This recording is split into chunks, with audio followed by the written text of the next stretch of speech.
বাংলাদেশের মধ্যে মনে হয় খুব সম্ভব এই প্রথম একটি সঠিক বিচার হইল, যে বিচার অসাধারণ অসাধারণ। আপনারা দেখুন ভিডিওটা। 5 ওয়াক্ত নামাজ জামাতের সাথে পড়তে হবে ফজর সহ। এটা কমপ্লেন আমি খোঁজ রাখবো। কোন পাশে মসজিদকে ইমাম সাহেবকে, ইমামকে, এখানকার ইমাম আছে মসজিদের বিল্লাল। ফজর থেকে শুরু করে এশা 5 ওয়াক্ত নামাজ জামাতের সাথে আদায় করবে টানা 3 মাস। কয় মাস?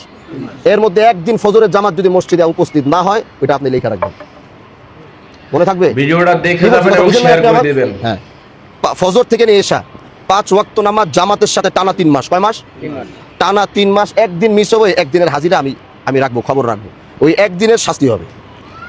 টানা 3 মাস, মনে থাকবে ইনশাল্লাহ। ভুল হবে জামাতের সাথে। কি বলছি? ইমাম সাহেব যখন আল্লাহু আকবার তখন গিয়ে ধরতে হবে এবং টানা 3 মাস করতে হবে।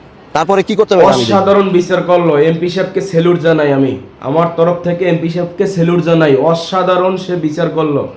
এই বিচারের ভিডিওটা বেশি বেশি করে শেয়ার করবেন, যেন বাংলাদেশে প্রত্যেকটা জায়গায় এভাবে ধরনের বিচার হয়।